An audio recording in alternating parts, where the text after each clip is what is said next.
I'm really excited to be talking to Bebo White, who's visiting us at Southampton from the SLAC National Accelerator Centre associated with the University of Stanford. Bebo has been a researcher in high-energy physics for a long time, and he was involved in the very earliest days of the web. Bebo, what is it that you do at SLAC? What have you been doing over the last couple of decades? You mean since I retired? Since I've become emeritus? Oh, but okay. Have you been retired for the last couple of decades? For almost a decade. Really? Yeah. Is it that long? Yeah. Gosh, doesn't time fly? Anyway, so what have you been doing? Basically, I was a computational physicist. Yeah. So what that means fundamentally is looking for computer solutions to support the physics effort. Everything from analysis of data to simulations to actually filtering data from experiments, all those kind of things, sort of bridging that gap between what experimenters do and analysis of their data. Okay. So, and the design, even the design, sort of the engineering efforts that you do. So, for example, like in the design of detectors, or the design of the sort of network distribution system. So you found yourself at the end of the 80s on sabbatical in CERN, but you didn't know Tim Berners-Lee or about the emergence of the web or anything. You were just going because CERN was a big collaboration point for the high-energy physics community. Well, I mean, I had known people. I knew people from CERN, simply because of the collaboration with SLAC, at conferences and, when people from CERN would visit. And I had been to CERN on short terms, not, for an extended time like a sabbatical. But I did not know, as you were saying, prior to going there at that time, I did not know Tim. Mm-hmm. I did not know Robert.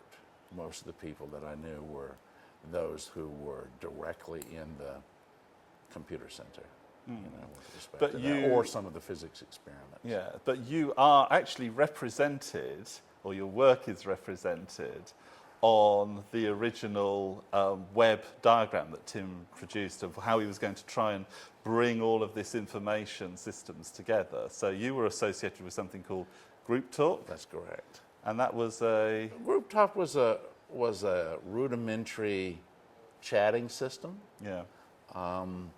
Basically, once again, another mechanism for using sort of instant messaging kind of thing, or Usenet kind of thing, as a possible tool for physics collaboration. Mm-hmm. And so, in the case of Tim's original proposal, he was really, I think, trying to put as many information systems as he could under one umbrella. Mm-hmm. And so the fact that some people were maybe taking Group Talk seriously, certainly he was going to include that. Mm-hmm. Now, one thing I like to say by him doing that is that I would contend that he in some ways was thinking about, or at least considering the possibility, that there would be this social component in the web. Yeah. As opposed to simply being a document retrieval system, that it would in fact include some way for people to... Certainly he's always claimed that Web 2 was just the web. It wasn't a new thing. Sure, that's exactly right. And web. so I would contend too is that once again, the social stuff was there from the very beginning, even by his inclusion of that. So you're sometimes referred to as the US's first webmaster. Because you went on this sabbatical to CERN, and then you came back to SLAC, and you kind of started promoting the web or using the web.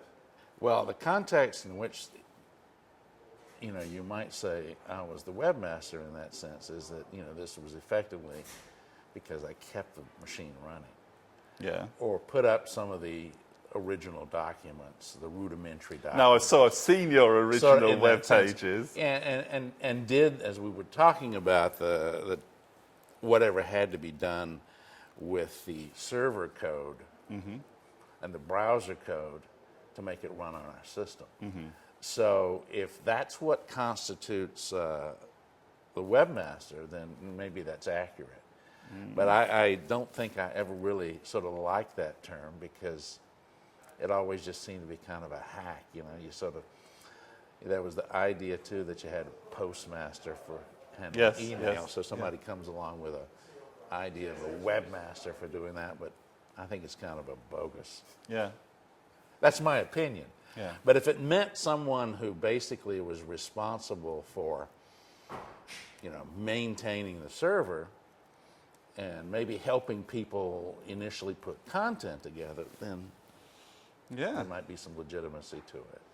So that but there were others. There were others involved with it as well. Sure. So because you were trying to popularize this throughout Slack, so you ended up talking to the library. Was that? The library was really the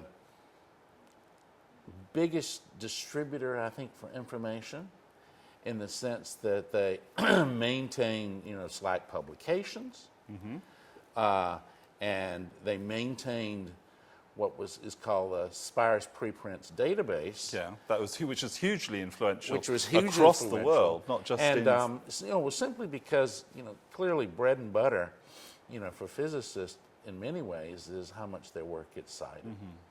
Yeah. And so consequently, they're always interested in finding out who is making reference to their work. Yeah. So this was a very popular tool, for And physics it was accessible collaborators through all the over world. internet. It was accessible. There were several attempts prior to the web to come up with useful and easy ways to use it. But invariably, short of someone actually logging into Spires and knowing all the Spires commands and those kinds of things, they were pretty much kludges. But that was provided as a solution. People could actually log in to Spires. Well, if they got an account, Yeah. and if they went through the process for doing it, they could. And that really, once again, made the presumption that they knew the Spires command set, that they knew how to make the kind of searches that they did, or they were willing to read the documentation, which, of course, most people probably were not.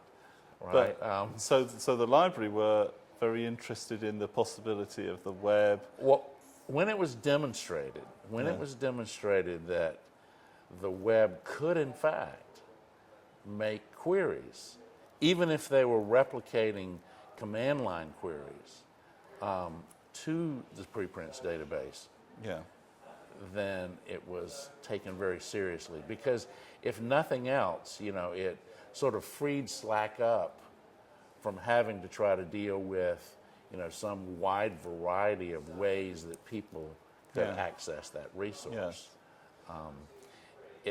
Effectively, we could say it gave a generalized global way that people could access the database. So you brought, in some ways, you were perhaps a vector of infection for the web to spread out from CERN, where it had been. What can you tell us a bit about? Let me make one comment about that. In some ways, initially, as far as the library was concerned, initially then, we might have hijacked the web as just simply being a Spires interface. I would not say initially was thinking about the web as maybe providing access to other resources. I mean, if you look at the first Slack web pages, you're going to see two links. One of them is to the phone book, which was also in Spires, so that was easy, and then to the preprints database. There was certainly nothing, say, that would be comparable, let's say, to a Slack home page, or to any other services that you would not start off with. That you would expect. Certainly today you would expect that. So it was sort of a glorious interface. So if I can take you back to CERN for the moment, can you, for people who aren't high-energy physicists, for people who've never been to CERN, what is it like? Is it just like another university? How does it operate? What makes it unusual? I think what makes it unusual is the scale, because it is a collaboration of literally of individuals from institutions from all over the world, jointly working on large experiments that no one country would probably be able to afford to do on their own. So, any one time, how many people might be coming around the world into CERN? I don't know. Is it dozens? I don't know for no. I don't know for CERN, but I can use if I sort of use the example of SLAC, because SLAC is also a collaborative. So it's not as big, but the collaborative model between institutions is pretty much the same. So if I use that, SLAC, for example, has around 1,200, 1,500 permanent employees. And that includes everything from the technical staff to the administrative staff to the secretarial, everything. But at any one time, there's probably between 5,000 and 6,000 people working there. Okay. The majority of which are from other institutions because they're participating in experiments that are going on at SLAC. So that's the same kind of, on a larger scale, that you have for CERN. I don't know what the current numbers are in terms of permanent staff and visiting staff, but it's significantly larger at CERN than it is at So SLAC. it's like an all year round, really major scale workshop. Yeah, it is. Where you're trying to achieve things with a shifting population. It's kind of like, I would say it's kind of like with the different experiments, it's kind of like an all year long hackathon. Okay. Or data analysis workshop or engineering workshop, because you've got these these specific groups surrounding this experiment, and they're all constantly focused on that, sort of under the umbrella of CERN. Does that make sense? What was it about this melee of researchers that made the web an answer or a useful thing to develop? What was it? Is it something about the physics? Is it something about you describe yourself as a computational physicist. Was it about that the web was trying to? It was address? about. I mean, first and foremost, the people who are there want to do physics. Yeah. They're focused on physics, or they're focused on engineering to do physics. Yeah. But clearly, on the scale of what you're doing there now, there's no way to avoid computing. Yeah. It has to be there. But physicists, and for back the in the most part, 1980s, that was also true. Sure, it's still true. Yeah. It's still true.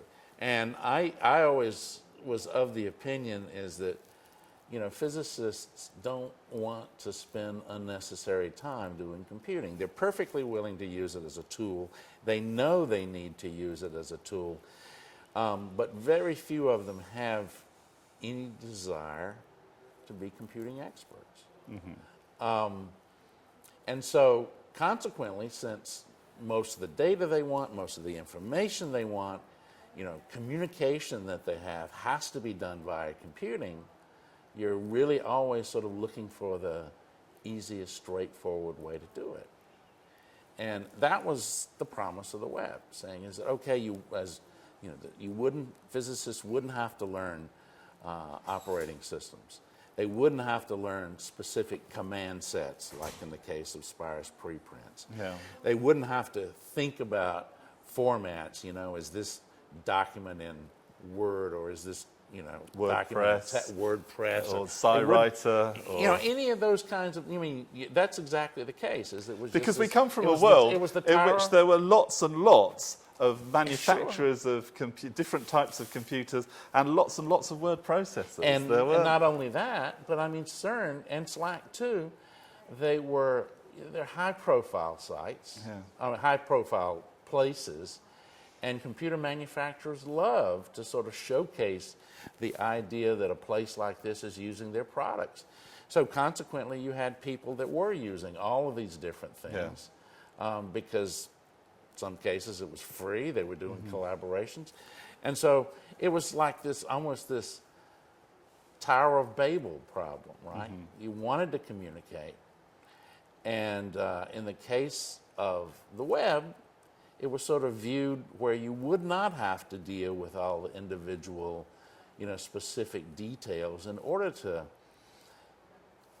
communicate. I mean, you would see a document via the web, and it would not matter where it came from. It would not matter what operating system the host was. It would not matter what format the document was in. It was just there. Yeah. I mean, and that was almost like magic, right? Yeah. As far as physics is concerned, because they could just go and get their information, then go back and do physics.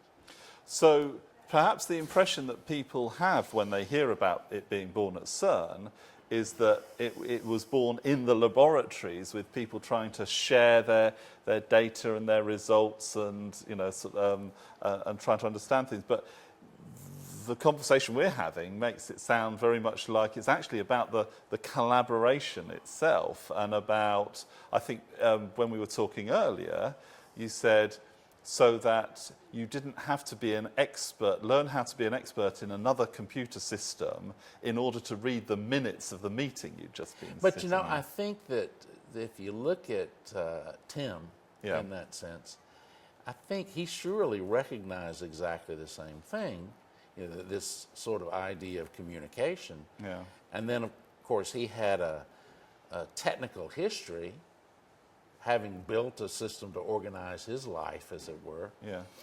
And, being sort of familiar with previous work in those kinds of things.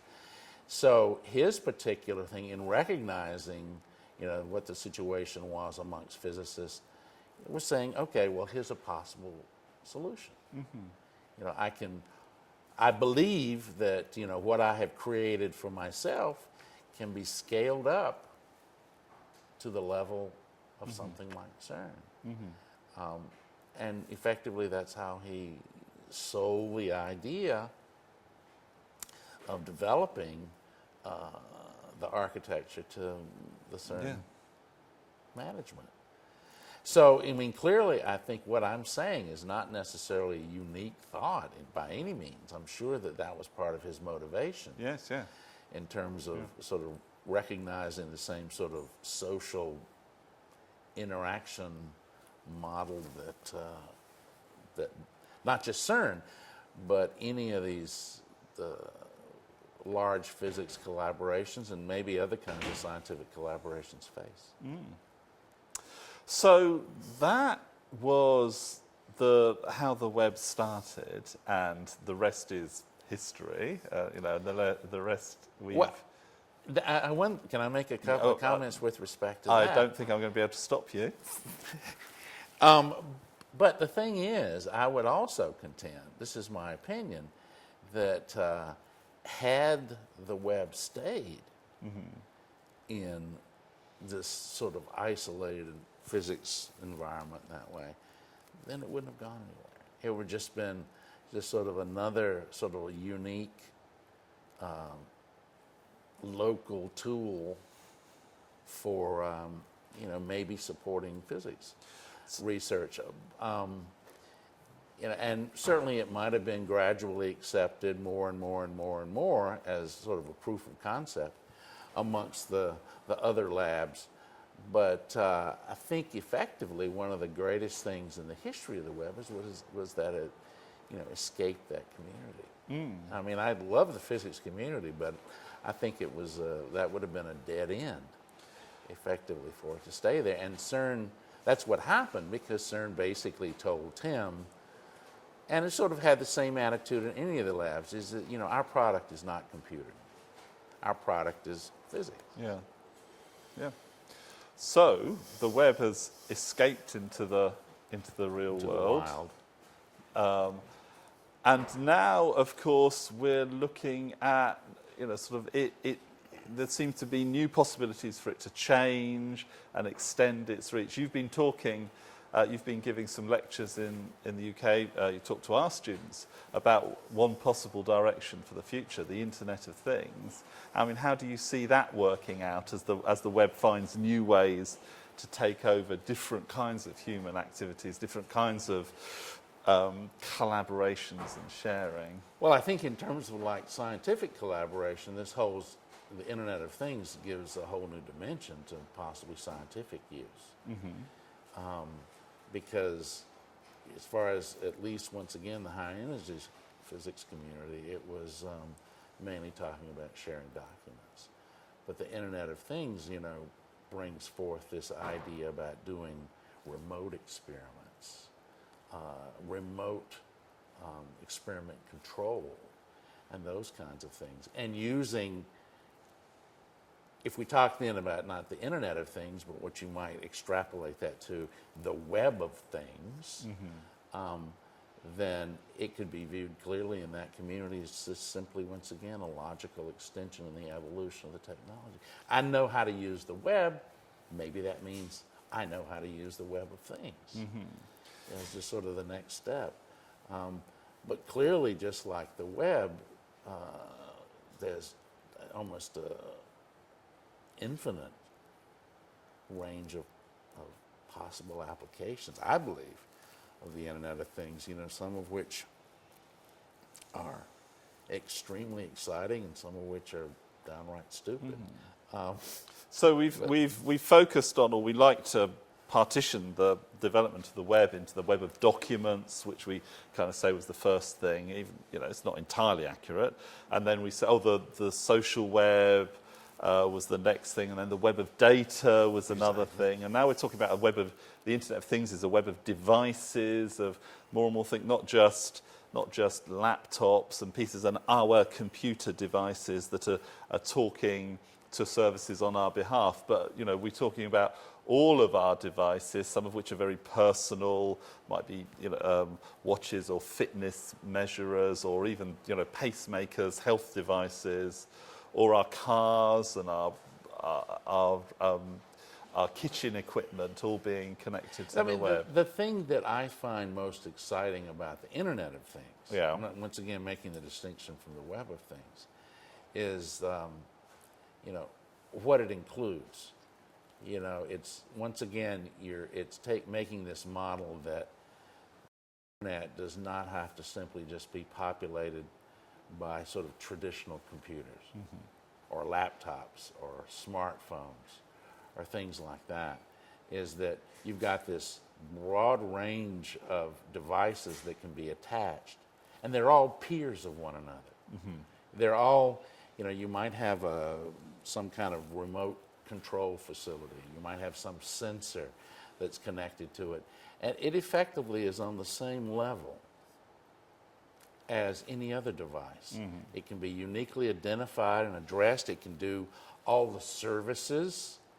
Like when we did the talk, we talked about this notion of having a remote device participating in a social network, sending a tweet, or something of that nature. So there's really no distinction in that way about who the consumers of web content is or who the providers of web content are.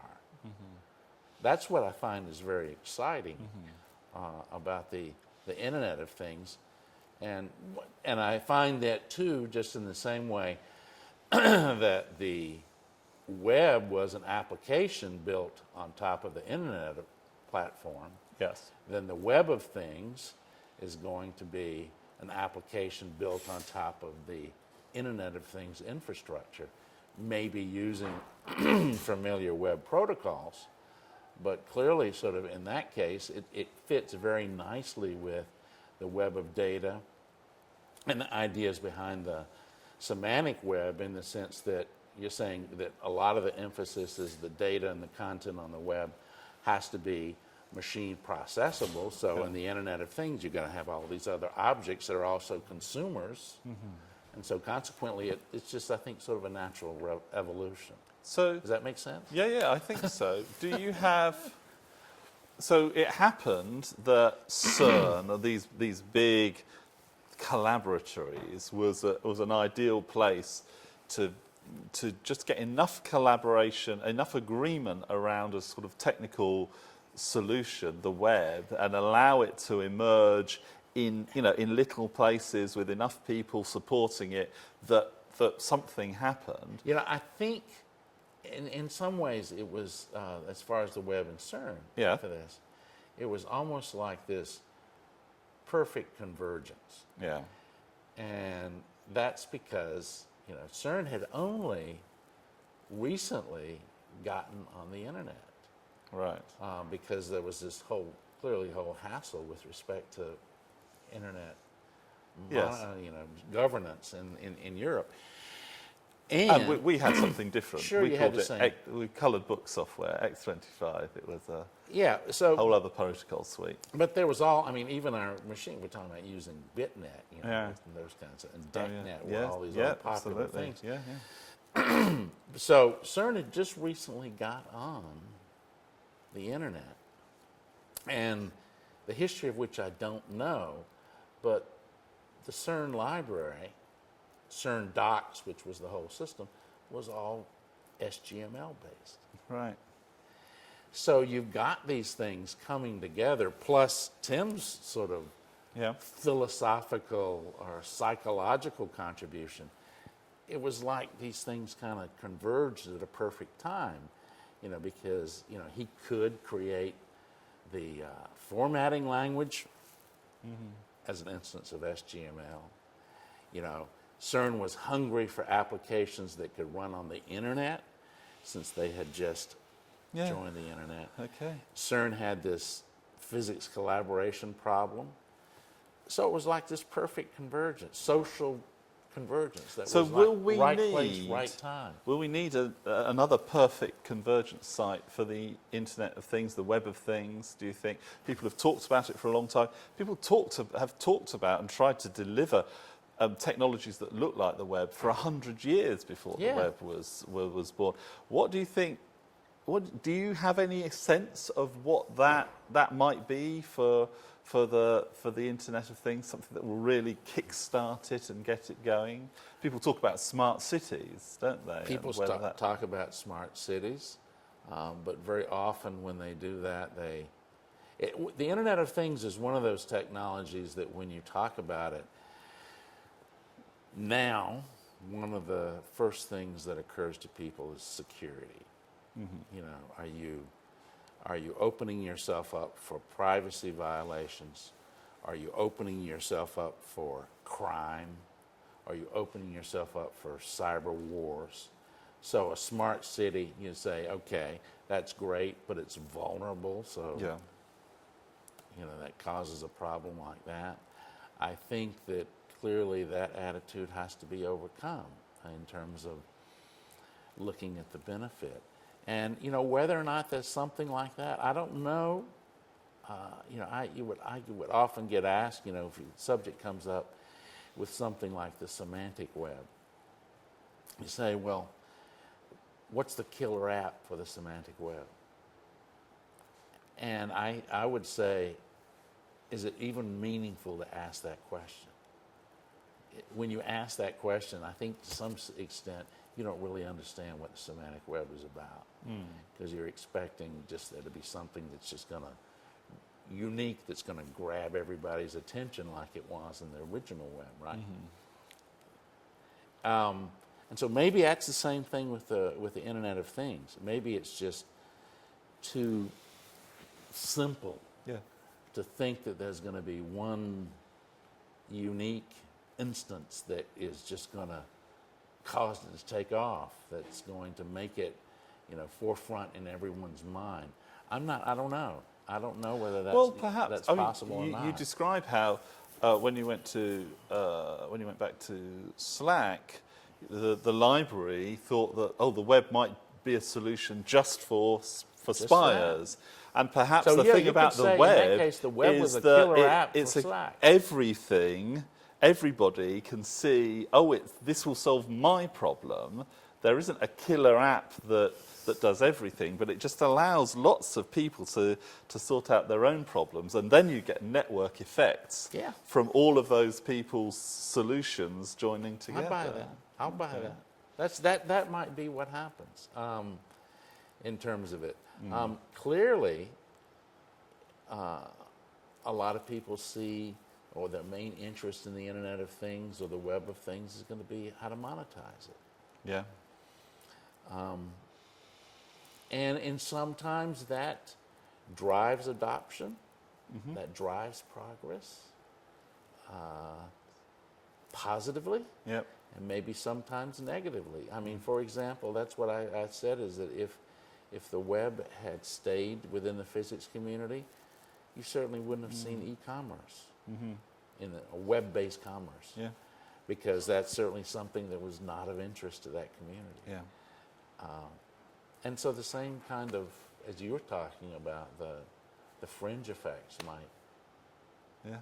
be what's... Yes, they might add. Well, we live in exciting times, as they say, and there is no shortage of different direction with webs of data and clouds and big data analysis and all sorts of phenomena, technical phenomena, being emerging at the moment. I think the birthplace of the web is very, very interesting to go back to, but it just highlights how not disorganized or chaotic there was so many things going on that came together at the right time, and it was such hard work. As you said, there were people like Robert Caillou, whose job was to basically going around and convincing people because that the web once was a in the, useful even thing. as I say, in the physics community, the attitude was basic. Okay, this is just some other little geeky solution that the computing guys have come up with. Yeah. And I'll believe it when I see it. Yeah. Or I don't want to get too attached to it, because if you leave, who's going to take care of it? Yeah. I'm going to have all these HTML pages that are going to be totally useless to me if I do that conversion. But I think you made another good point that I certainly agree to, is I'm always resistant. I don't like the term like Web 2.0 or Web 3.0 or any of those kinds of things, because what you had said in that sense, I just see this as an evolutionary process, that each step of which follows from another one. And I think that if you thinking about the Web of Things, it is a next logical step to what we've seen in terms of the web of data and those kinds of things. Well, thank you very much, Bebo. Thank you for talking to us. The web marches on in many different forms. Let's go out and be part of it. Thank you.